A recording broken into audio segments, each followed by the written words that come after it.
সোনালীর কিচেনে সবাইকে স্বাগত। আজকে হাজির হয়ে গেছি জলখাবারের একটি রেসিপি নিয়ে। আসুন দেখে নেওয়া যাক কিভাবে বানাবো। আজকের রেসিপির মেন উপকরণ ২ টো ডিম, ১ কাপ আটা, পরিমাণ মতো দুধ, কিছুটা গ্রেট করা গাজর, গ্রেট করা আলু, একটা মাঝারি মাপের পেঁয়াজ কুচি করে নিয়েছি, ধনেপাতা কুচি আর ঝালের জন্য কটা কাঁচা লঙ্কা কুচি নিয়েছি। প্রথমে একটা বাটির মধ্যে ডিম দুটোকে ভালো করে ফেটিয়ে নেব। ভালো করে ফেটানো হয়ে গেলে সমস্ত সবজিগুলো দিয়ে দেবো, সাথে স্বাদ অনুযায়ী লবণ আর ১ চামচ গোলমরিচ গুঁড়ো দিয়ে ভালো করে মিশিয়ে নেব।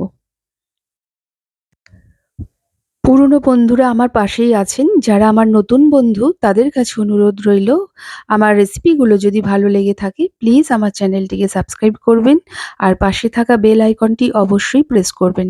এতে আমি যাই রেসিপি আপলোড করি না কেন নোটিফিকেশন সবার প্রথম আপনার কাছে গিয়েই পৌঁছাবে। ডিমের সাথে সমস্ত উপকরণগুলো ভালো করে ফেটিয়ে নেওয়ার পর যে কাপ মেপে আটাটা নিয়েছিলাম সেই আটাটা আস্তে আস্তে করে সমস্ত উপকরণের সাথে ভালো করে মিশিয়ে নেব। হাতে যখন কম সময় থাকবে সকালবেলায় জলখাবারে বা বাচ্চাদের স্কুলের টিফিনে অনায়াসে এইভাবে বানিয়ে নেওয়া যায়। সমস্ত আটাটা আমার মেশানোর পর আমি এখানে দুধ দিয়ে ব্যাটারটাকে একটু পাতলা করে নেব। এখানে আমি দুধ দিয়ে করছি, দুধের পরিবর্তে জল দিয়েও ব্যাটারটাকে পাতলা করে নেওয়া যেতে পারে।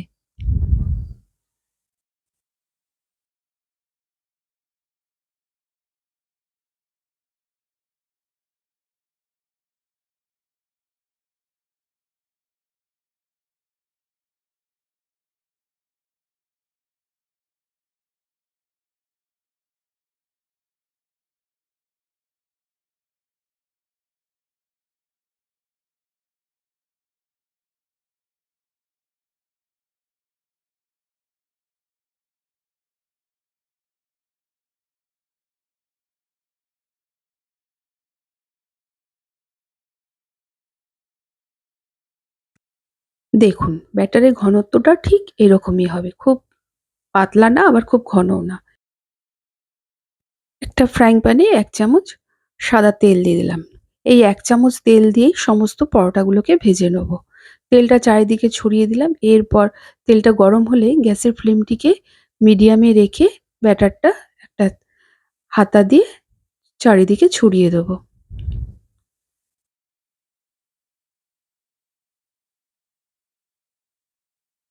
ওপর দিকটা যখন শুকিয়ে আসবে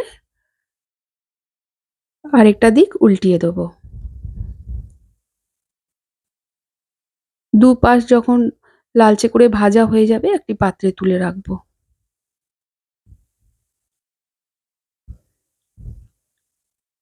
আরেকটা করে দেখাচ্ছি আপনাদের।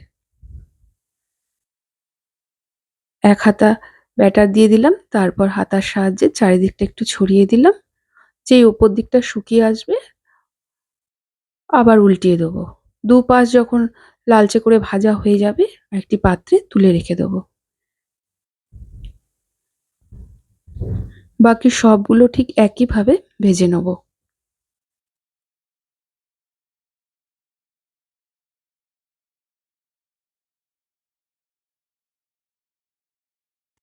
টমেটোর সস বা সবুজ চাটনির সাথে সার্ভ করতে পারবেন।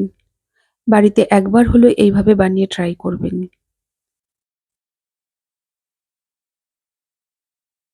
দেখুন কত সুন্দর, কত নরম হয়েছে। আমার আজকের এই রেসিপি আপনাদের কেমন লেগেছে তা অবশ্যই কমেন্ট করে জানাবেন। যদি ভালো লাগে একটা লাইক ও শেয়ার করবেন। আজকের মতো এতটুকু, আবার হাজির হয়ে যাব নতুন কোনো রেসিপির সাথে। সকলে ভালো থাকুন, সুস্থ থাকুন। ধন্যবাদ।